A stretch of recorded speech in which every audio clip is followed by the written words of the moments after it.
Good afternoon and welcome to the Rotary Club of Edina. I'm Sam Thompson and I'm proud to be your 66th president.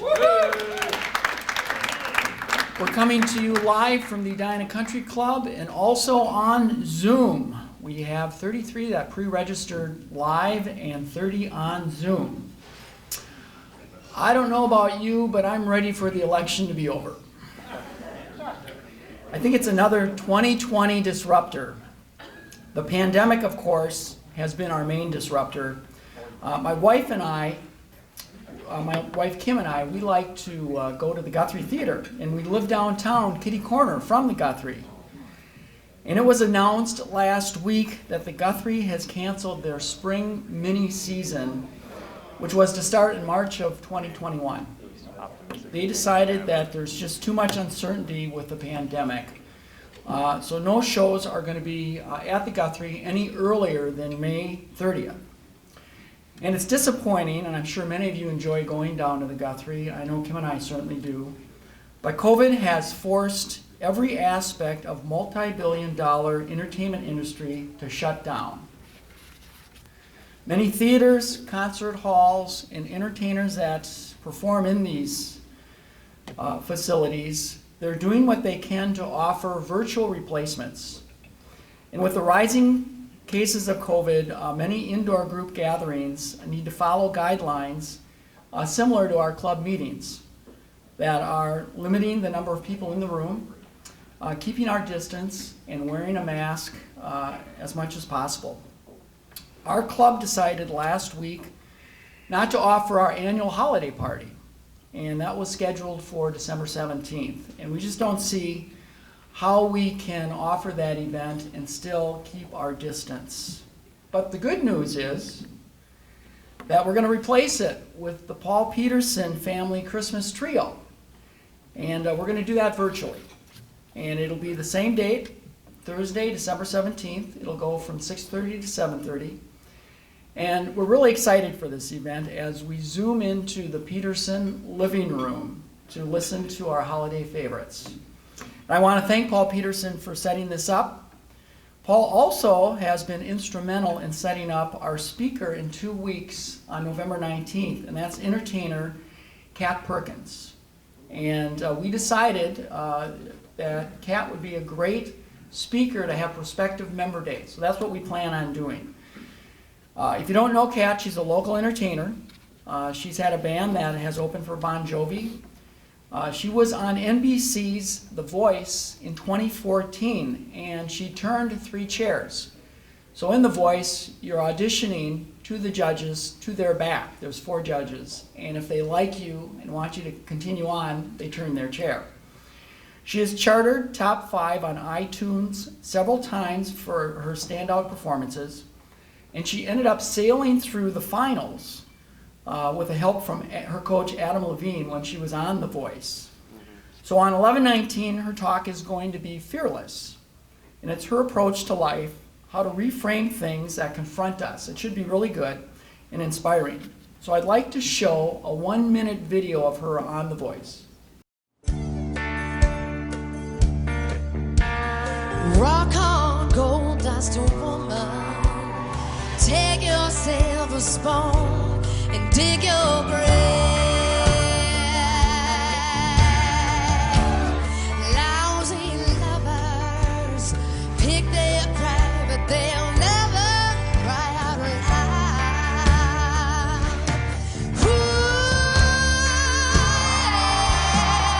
How did she make you cry, make you break down, shatter your illusions of love?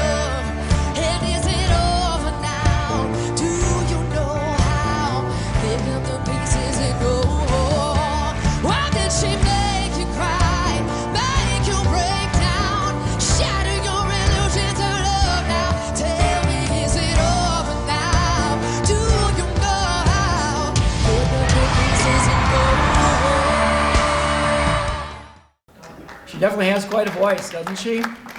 So please plan to attend our Prospective Member Day in a couple of weeks and bring a guest. And you can bring a guest even if you're on Zoom. So we really want to have a lot of people attend to see how great our meetings are. Okay, member updates. David Aase's family checks off their bucket list. They closed on a cabin this past week with his wife Lauren and their 3 kids. They all attended the closing. It's in Richmond, Minnesota, which is near St. Cloud, and they woke up to a phenomenal view. So congratulations, David. And Sonja, Tengdin, what we're wanting to do is show what some of our businesses are doing with member updates. She has creative marketing. This just went out last week. And her company is Scoopy Poo, and they pick up dog doo-doo. And she did a marketing mailer. It included a Japanese poetry haiku. So that was really clever. That wasn't on this part of it. It was a 2-part. It's just too much to put on one slide. And I want to thank Katy Campbell. She has given me multiple member update ideas, and I always need ideas. So even if you send me about yourself, that would be great. Please send my way. Okay, Rotary Club in the news. Last week, we had on October 28th, building up to Halloween, our club was at Halabu. And you can see on the left there, we have Jennifer Hendrickson. She was dressed up straight out of the 80s. Jennifer's right over there. Jody Kerns in the middle as a cow. And our new member, Kayla Beehler, who's over sitting with Brad in Sutton. She is the Cat in the Hat. So it looked like a fun event. Not in the photo was Katy Campbell as a flapper. She was probably taking this photo. And they had over 200 kids that attended. It was a drive up. You can see how they're handing the candy out to the kids, to the goodies. And they went on West 64th Street, parallel to Crosstown. Their route was from the Edina Art Center to the Edina Aqua Center. And it was hosted by our city, and it was a hit. So I think they're going to do it every year. It sounded like it was a great event. The last thing I wanted to show you with Rotary News is I office with our district governor, and I get the news from the district immediately. And 2 days ago, Tom Gump, our district governor, signed off on a new certification for a new club, and it's called the Network for Empowering Women, and it's the first in the country. They already have 46 members, and the members are from around the country, and it's virtual. And so congratulations to our district and to Tom. That's great. And birthdays, we have a couple of birthdays coming up this week, Wooge and Susan. And Rotary Anniversaries, we have quite a few there. One I want to point out, Lloyd Pearson, 57 years. Wow, fantastic. Congratulations. And assisting off podium, Dr. Dash was our greeter. Zoom greeter is Barbara Bourne. Front desk, Nick Van Beek stepped in and did a great job last night at Vocational Happy Hour. That was great. Photographer Mark Jessen, and Ryan Wilson is our AV person every week. And please remember to put your mask back on after we're done eating for the safety of our other members. I'd now like to call up Mike Kallas for Invocation, Pledge, and the 4-way test. Good afternoon, everyone. I'd like to share a moment of contemplation. I don't think you need much reminder of all the things that are going on in our country and in our lives. You know, we're faced with social strife, political strife, police and our citizenry at odds with each other. We have our normal day-to-day strife that we deal with, and add all of that on top, and then a nice layer of a pandemic that we don't know when will end. And I want to, with that backdrop, want to invite everyone to be mindful of those that aren't coping with this as well as we maybe are. Look for opportunities where people who are separated from their families or separated from what is normal in their lives are struggling with that, and look at that as an opportunity where we can serve others more than ourselves. And I'd also like to pray that our leaders, whoever they might be found to be, are graced with wisdom and strength to guide us through these troubled times. In that we pray. Amen. Amen. Pledge of Allegiance. I pledge allegiance to the flag of the United States of America and to the republic for which it stands, one nation under God, indivisible, with liberty and justice for all.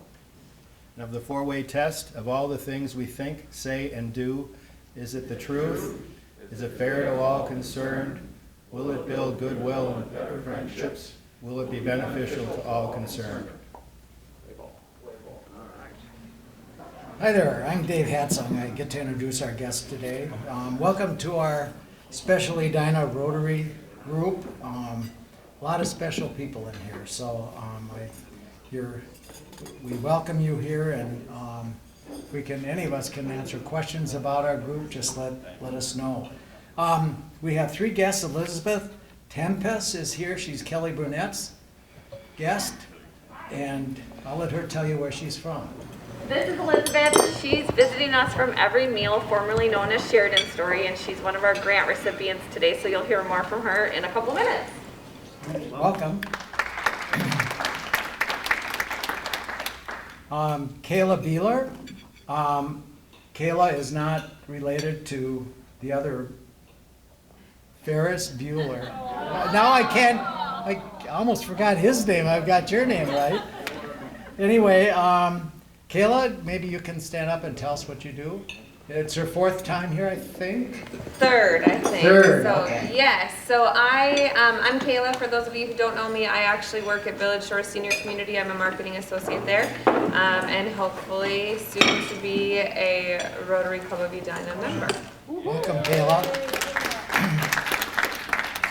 And our third guest is Jessica Parker, and Sam will fill you in a little bit more on her. She's one of the speakers at our Leadership Development series, and knows my daughter-in-law, Casey. Thank you. Welcome. Did I miss anybody? Okay. Hello, everyone. On behalf of the local grants committee, I'm excited to introduce you to one of our final grant recipients. This is a grant that we are particularly proud of from our committee, because it exemplifies how in Rotary you can take $1 and multiply that and make it a lot more than that. This grant was a $1,900 grant to Every Meal, formerly known as Sheridan Story, and through a partnership with 3 other clubs, Brooklyn Park, Minneapolis, and Roseville, as well as district matching, we were able to donate $12,000 for the the raised bed gardens that Jennifer Benrod spoke about a few weeks ago. And I just want to give a shout out to Jennifer Benrod and Ryan Wilson, because they were instrumental in helping us get that grant and to make it more, so thank you to them. And here to share a little bit about the project is Liz from Every Meal. Thank you. Hi. I'm just gonna thank you so much for having me and for the introduction. I'll try to keep this brief. We have been lucky enough to be the recipient of many grants and kind of had a really great partnership with you guys for a while.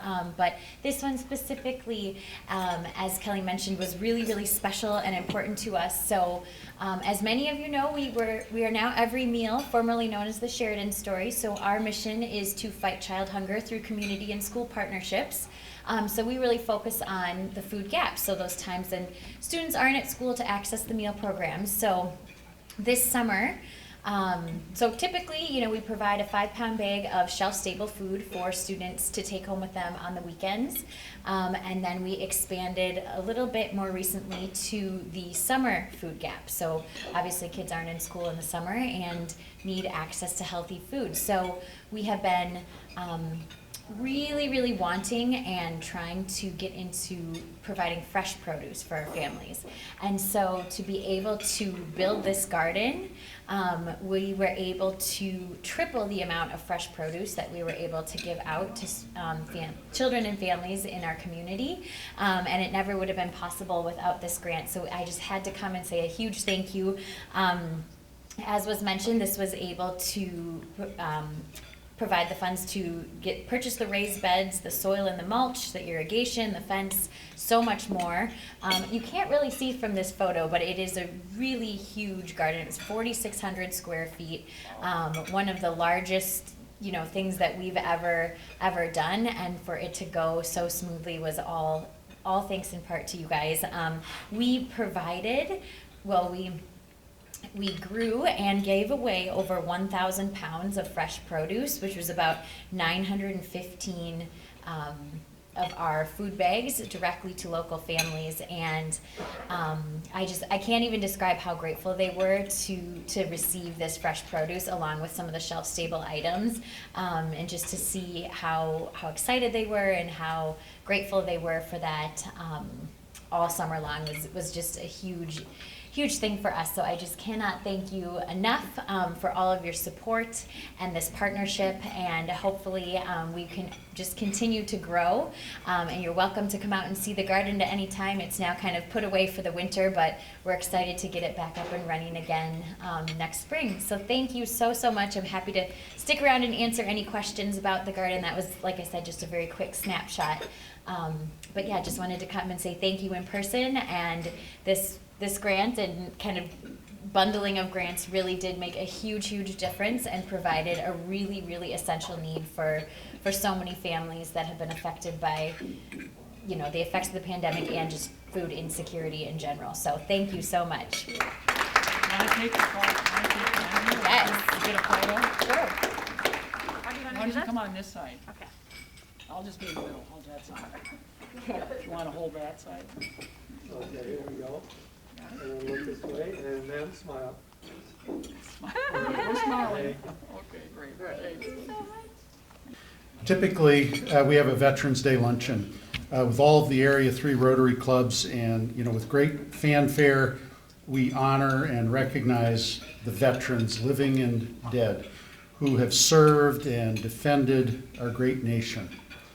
In the past years, we've heard from our own Brigadier General Denny Schulstad, who led us in honoring our veterans with an inspiring message of why this country is special and worth defending and protecting.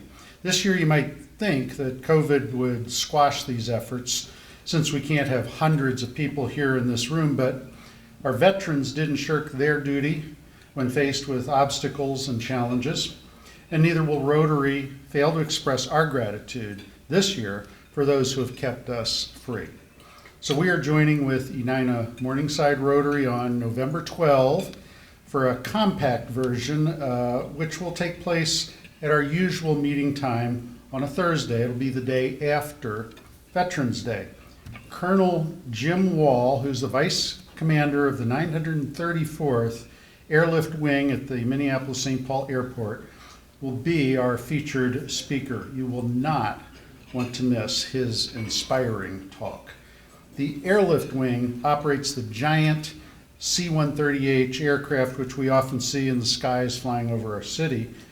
Colonel Wall has commanded a tactical airlift squadron in combat and most recently served in a key role in Kuwait. This is a man who understands service above self. We'll be limiting attendees at the live meeting, so please be sure to make your reservation early by going on our website. Bring a vet as a guest, and your guest's meal will be comped. For those unable to make the live event, be sure to register and participate via Zoom. Thank you.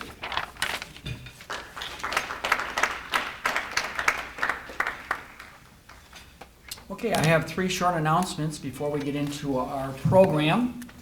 As David mentioned, Jessica Parker will be our speaker for our upcoming leadership series on November 17th. It's always the 3rd Tuesday of the month. It's on Zoom. It goes from 6 to 7, and Jessica is a multi-dimensional leader. Her topic will be Achieve Your Goals, One Bite at a Time. And so it's exciting to have Jessica be part of that program. Thanks so much, Jessica. And Thanksgiving baskets. We're going to be doing our delivery on November 25th, the day before Thanksgiving. From 11:30 to 2, we're going to organize and then deliver baskets to those in need. And we have time set up every 10 minutes. You can either sign up on the website, or Becky is set up in the back after the meeting. If you wanted to take a time, we just need one name, and then you can have up to 6 people in your group. We also need donations as far as canned vegetables. So if you could remember to bring some canned vegetables next week at the meeting, that would really be helpful. peas, corn, yams, all those good things. And finally, Rotaract is lighting the holiday season, and they're hanging lights. They were here last week talking about it. They need homes to light, so if you want your home lit, let them know. Go to our website to sign up. And they need helpers, they need volunteers to hang the lights too. And then anybody that has lights hung at your home, they would appreciate it if you would donate to ShelterBox. That's where they're going to be donating to. So, all right, just go to our website for that information. Okay, now I would like to introduce Jennifer Hendrickson, who will be introducing our speaker today. Jennifer joined Rotary in 2017 and jumped right into serving on multiple committees right from the start. Jen started out on the social committee and is now our public image director. In 2018, she co-chaired the silent auction for our gala alongside Tom Bach. Jen moved to Minnesota in 2011 after living in LA and the Virgin Islands. She is originally from Ames, Iowa, and she's got down here, go Cyclones, and travels back often to visit family. Jen is the development director of the Minnesota and Dakota's chapter of the Parkinson's Foundation. Through her work, she provides services and support to all those affected by Parkinson's, from the person that is diagnosed to their care partner, family member, or neighbor. When Jen is not volunteering with our Rotary group or at work, she enjoys patio time with friends and family, calling her 7-year-old niece on FaceTime, and going camping when the weather is nice. Please welcome up Jen.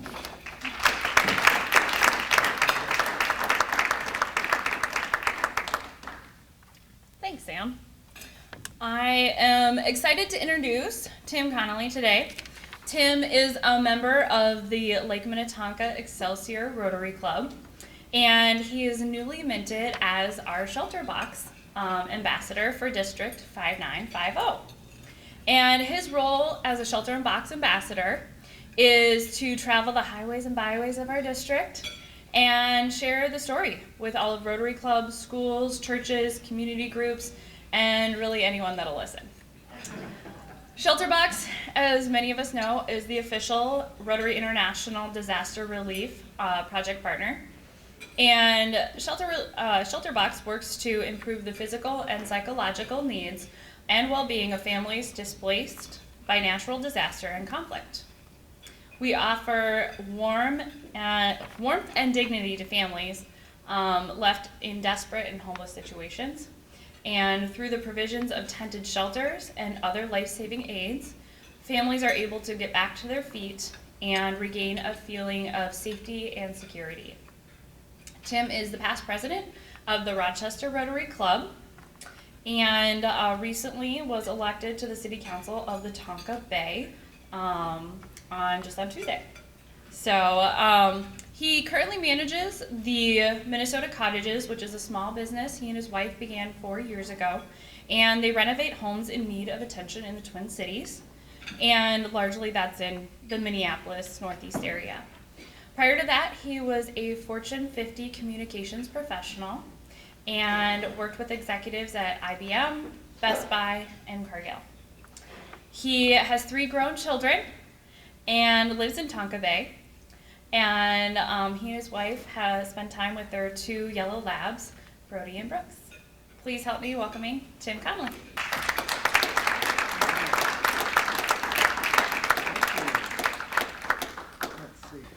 Thank you, Jennifer, for that amazing introduction.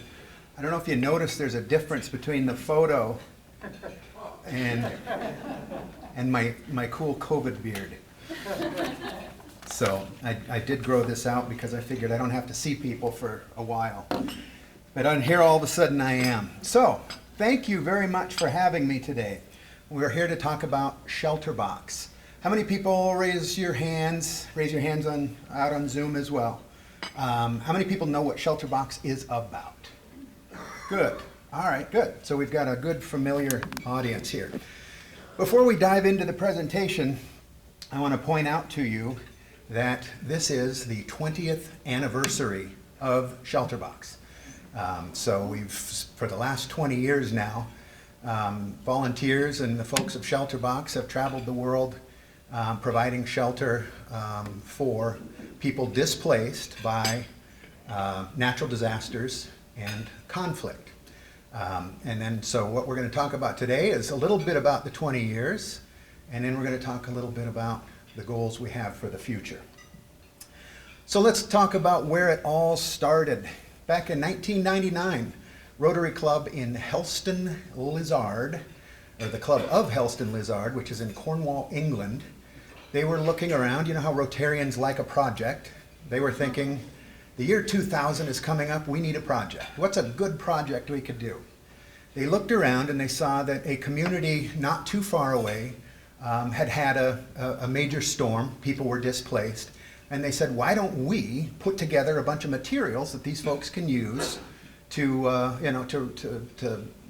hold them, keep them up, for a while, hold them up, provide them some shelter, some of the key things they need while they build things back up and get back on their feet.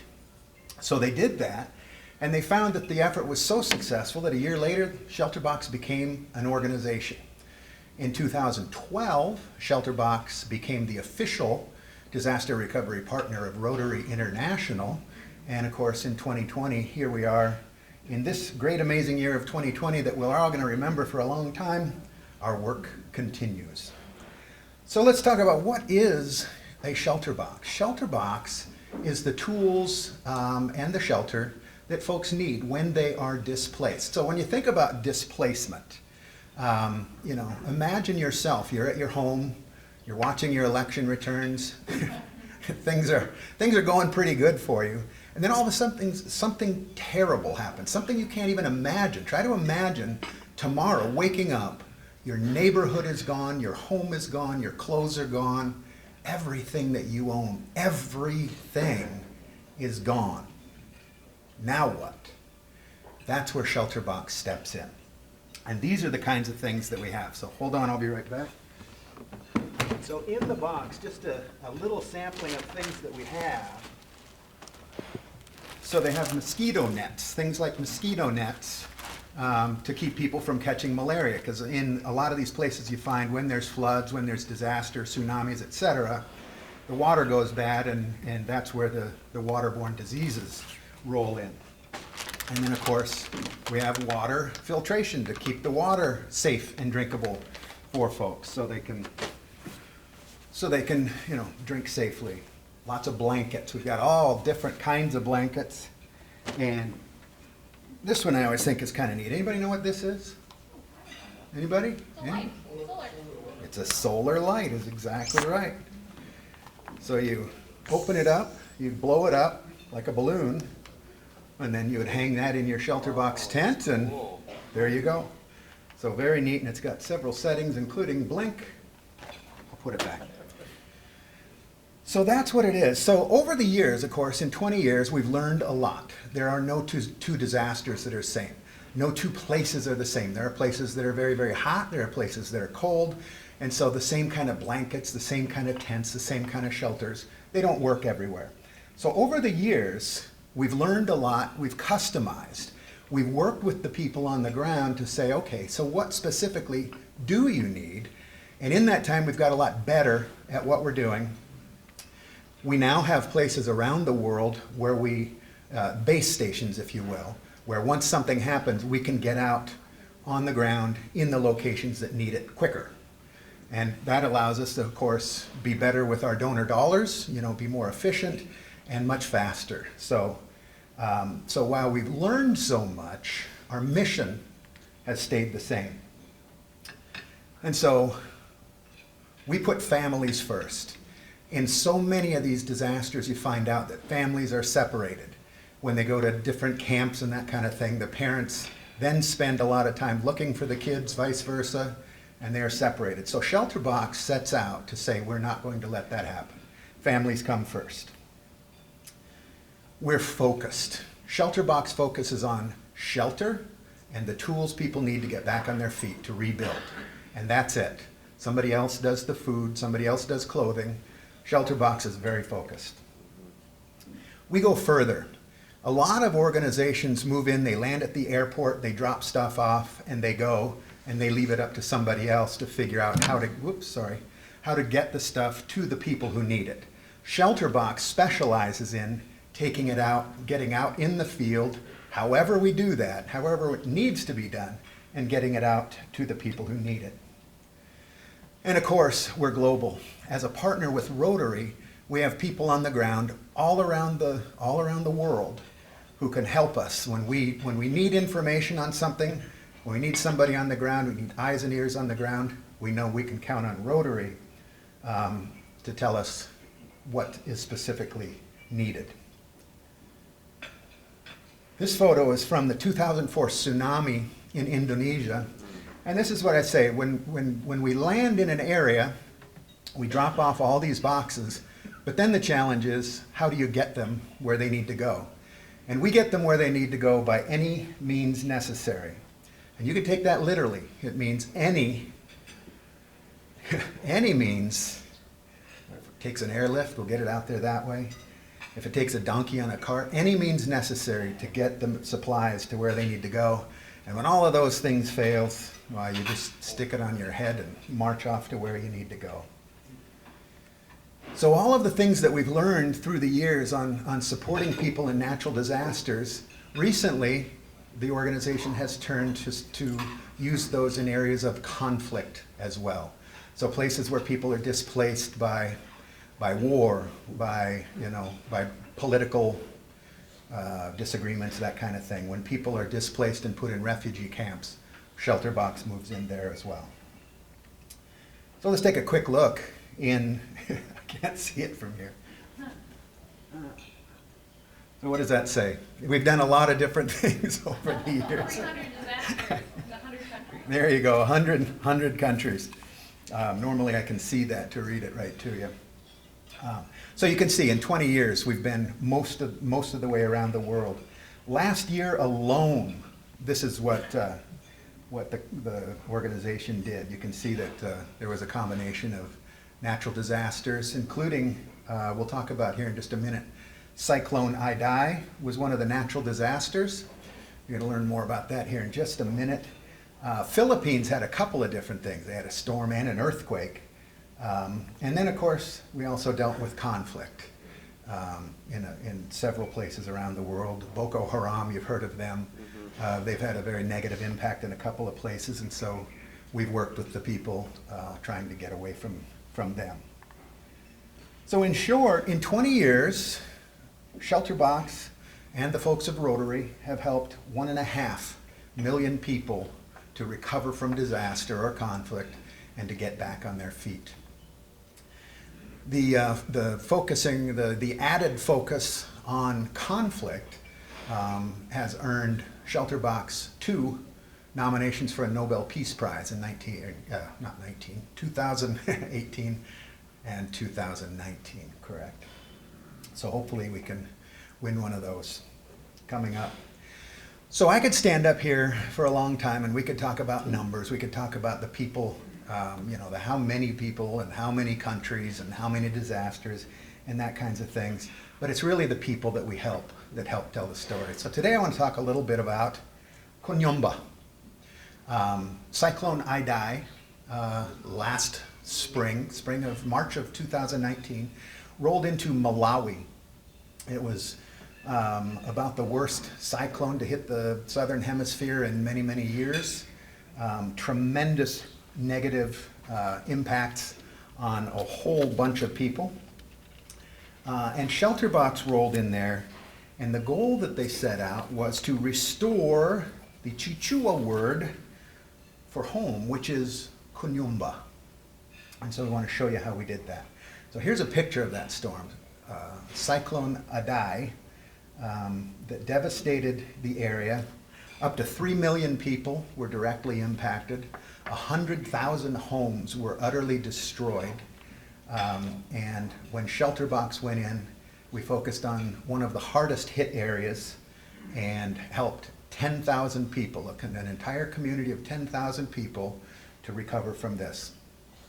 So what I want to do now is let Stefano, a resident of Malawi, talk about their experience with Hurricane Idai. You won't understand him, he speaks Chichua, but you can read the subtitles.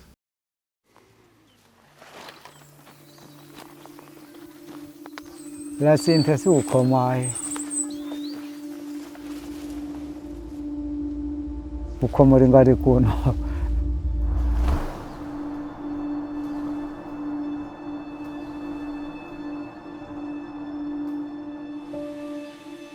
Madzi asanasefukire moyo unali bwino kwambiri. Chifukwa china ichi chonse chimene tingapange chimapezeka. Sitimakhala ndi njala pakhopatu. Tinali ndi chakudya chombiri chokwana. Tinali ndi zifuwo kubera ulimi, nkhani ya ulimi imayenda bwino. Tikasowa chinthu timatha kugulitsa ndikupeza chimene tachisowa chicho. Tikatha kudya ija timatha monga ife Amalawi timachezerana. Mwakhala mtengo ngati pano nyumba iyo ndiyo kumachezerana yoni. Mwakambitsana zina za ubale. Timapanga choncho moyo wathu. Nthawi imene madzi ankasefukira, mvula inadzayamba kuchinyiza cham'ma past 5. Koma kodzaza mudzi wonse ndi nyumba zomwe kuyamba kumagwa anadzayamba cham'ma 11, ma 12, pomafika m'ma 3, ma 4 nyumba zonse mudzi zatha kugwa. Zifuwo zonkumangofa zingoberuka zikungupita, makatundu kumangopita.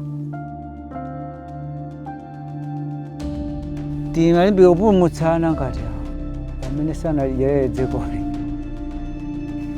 Chifukwa timatenga mwina kutetezapo. Chifukwa tinakhala 24 hours tili madzi.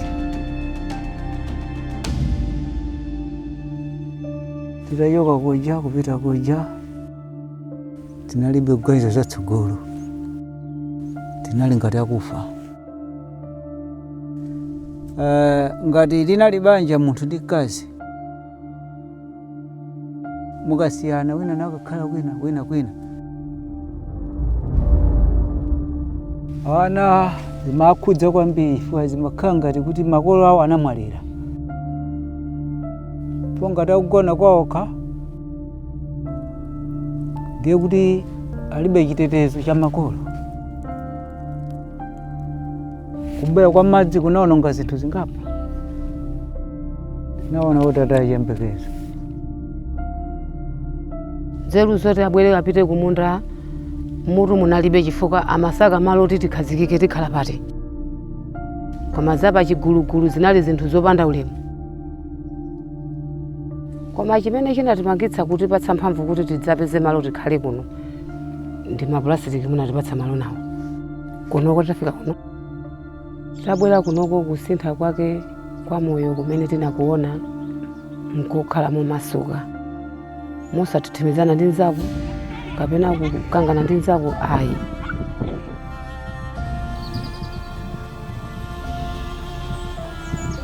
Siyana ndi ukampuku sikunali bwino awo. Moyo unamba kusangalala. Ndiye timadziwa kuti ndikabanja ndithu. Ziwiya za banja lonse ndiye kusonyeza kuti moyo. Pomwe ena tikuona tikulandira komano tigwirenso ntchito kuti tidzapeze lero. Chifukwa yake timagwira ntchito cholinga kuganiza za mtsogolo. Imene chimandilimbikitsa ndikutsimikiza mtima. Chifukwa yake pakubwera ndi maganizo okagwira ntchito. Tikanakhala nayo kwampuku sikanabwera maganizo. Chifukwa pakanapanda akapatundu amene bwezi tili komweko. Zini maganizo.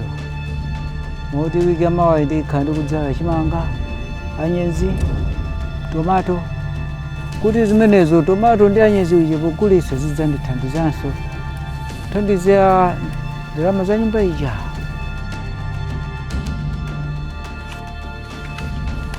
Timaphunzitsidwa ku makolo. Ndiye pamene timakula tikudziwa china chilichonse. choncho ava vanaibeputa ina yose kuti ndiyimike chimenechi.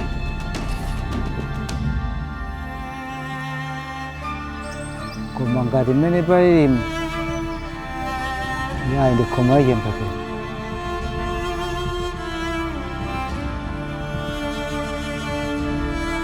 Yasintha siukhomayo, ukhomole ngati kuno. Ife timathandizana, timapanga choncho. Khomo ndi pa nyumba, wakhala ndi nyumba ndiye pa khomo.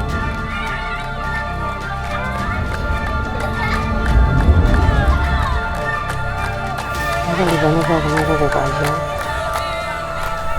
Mmodzi akumapita kumunda. Mmodzi akutsala pano. Ana akupita kusukulu.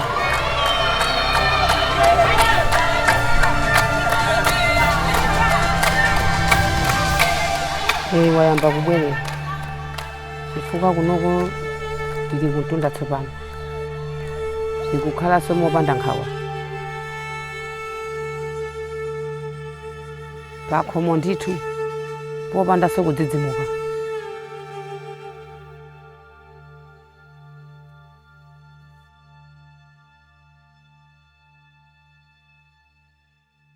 As a result of the help that we were able to deliver to the folks in Malawi, we moved them to higher ground. You can see this is all of the tents arriving on the ground.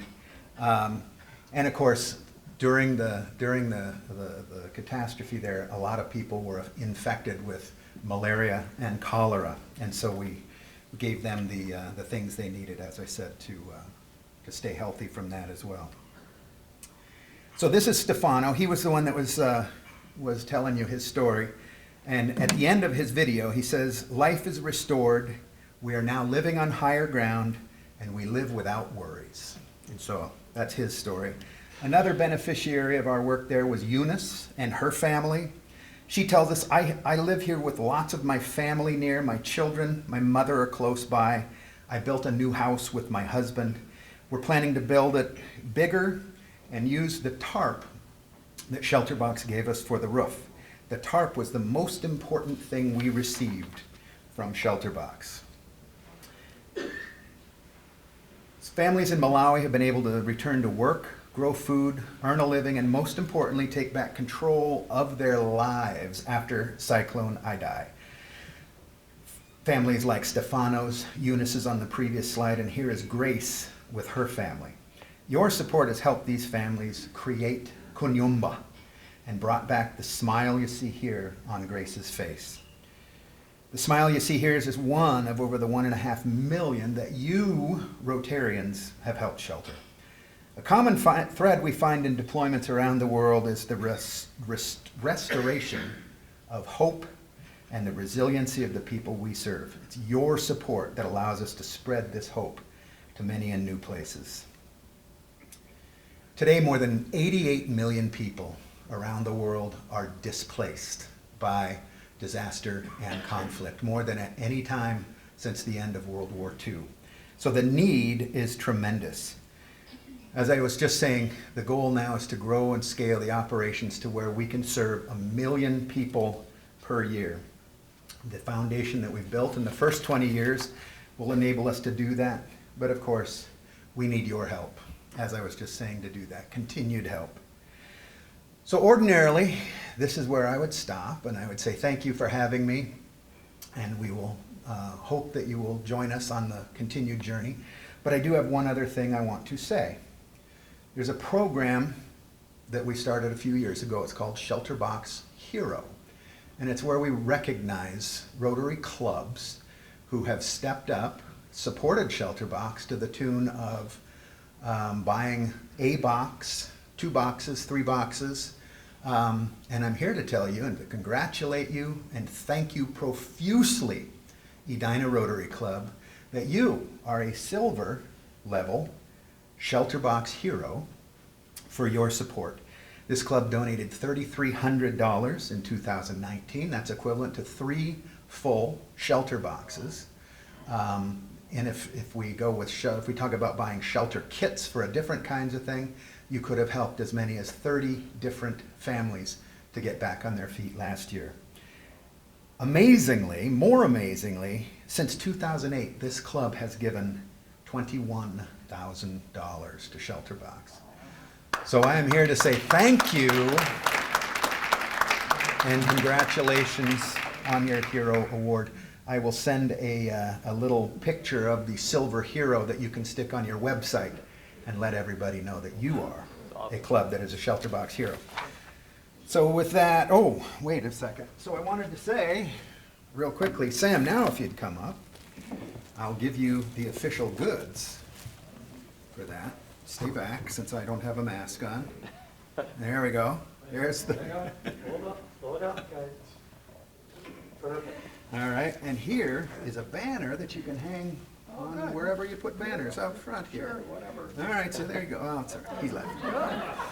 All right, so congratulations, and again, thank you. On behalf of the organization, the ShelterBox organization, thank you, thank you, thank you, thank you 1,000 times. Sincerely. One final thing. Dan, if you want to learn more about ShelterBox, you are invited next Thursday night, a virtual benefit. Of course, everything happens on Zoom today. You all know that. Come on out and you can hear more stories like we just almost shared with Stefano. One thing I will point out, it is free to attend. Pre-registration is required, so go to shelterboxusa.org/virtual and sign in, and you can hear more stories. All right, so with that, thank you all very much, and we can take a few questions if we have some time. Okay. So, a question on funding. You receive individual club donations, but does Rotary International do anything itself through their new disaster relief fund? Yeah, they do, actually. I don't have numbers. I don't have that. Oh, I'm sorry. Do we have, does Rotary International offer funding and support? That's right. Yeah, as I've said, ShelterBox is Rotary International's official disaster recovery partner.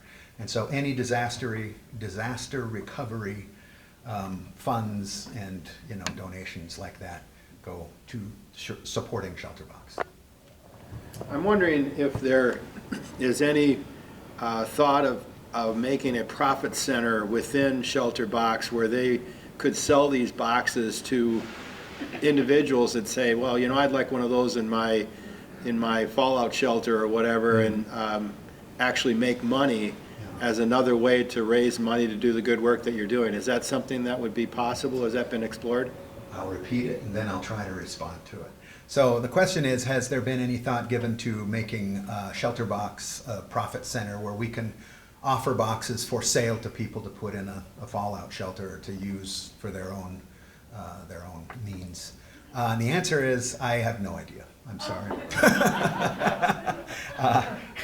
That's above my pay grade. It's something I can take back and certainly ask, but I've not heard anything to that effect, so sorry. Let's see, over here. Do you, in your role, have a chance to get on your horse and gallop off to these places when the crises come so that you bring back word fresh from the front? Right. Question is, do I have an opportunity in my role to go off to these disasters? And the answer is ambassadors directly do not do that. There are a number of volunteer opportunities within ShelterBox. Ambassador is one, Club Champion is one, and Response Team is another opportunity. It's something I'm very interested in doing. I've been talking to my wife about pursuing, but that's kind of the top end, if you will, of the ShelterBox volunteer ladder. It requires a 5-year commitment and the ability to drop everything and hop on a plane at a moment's notice and go out. And of course, you never know, quite frankly, what you're going to see in those places.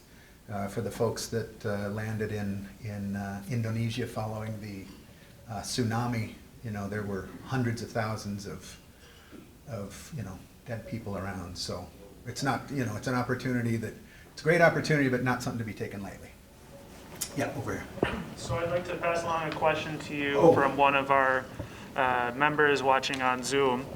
So this is kind of a three-parter.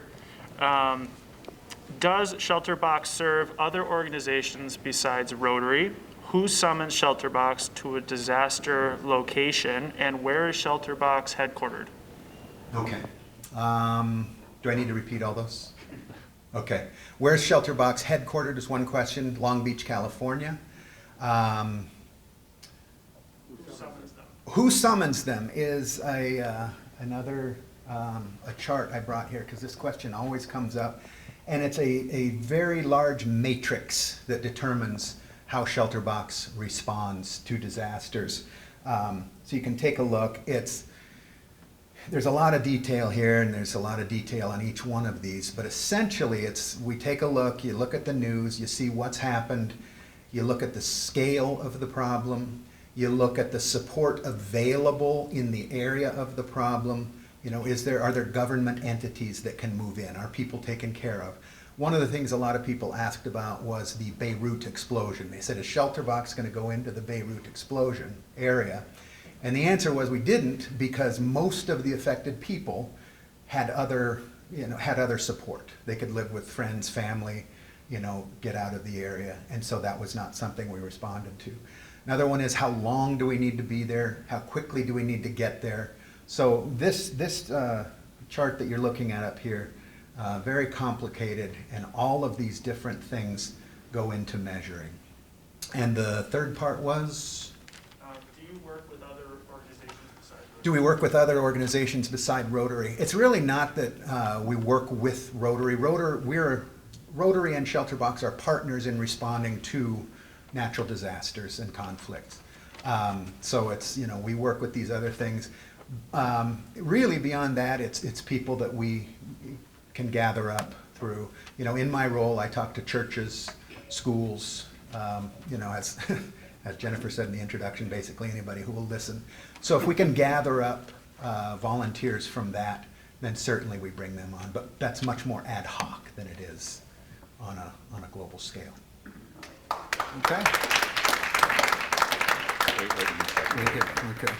Okay. I think you guys can all hear me even through the mask, so I don't want to get you the COVID as you thought you might. Tim, Rotary is a global network of 1.2 million neighbors, friends, leaders, and problem solvers, obviously, who see a world where people unite and take action to create lasting change across the globe, in our communities, and in ourselves. From literacy and peace to water and health, we are always working to better our world, and we stay committed to that end. In honor of your presentation, we will make a donation to the Rotary's official disaster relief partner, ShelterBox. Yes, right, there you go. Pump your fist. Thank you. And they wrote this, but you already know what it does, and we all do after the presentation today. So thank you very much, Tim. I'll give you the elbow bump. Way to go. Thank you. And here you go. Outstanding. Okay. All right. Thank you all very much. That's fantastic. Normally I have to then circle back and beg a little bit more, but this is great. Thank you. That was the shortest Boockmeier speech ever. Okay. You get out of your way. Your cooker's up there. Good. And thanks for improvising, Tim. That was great. Okay, looking ahead, there's our schedule, and we talked about all these things today, so I won't go over them again. And we also talked about next week's speaker, Colonel Jim Wall. Want to thank everybody for being here live and on Zoom. Want to leave you with a quote.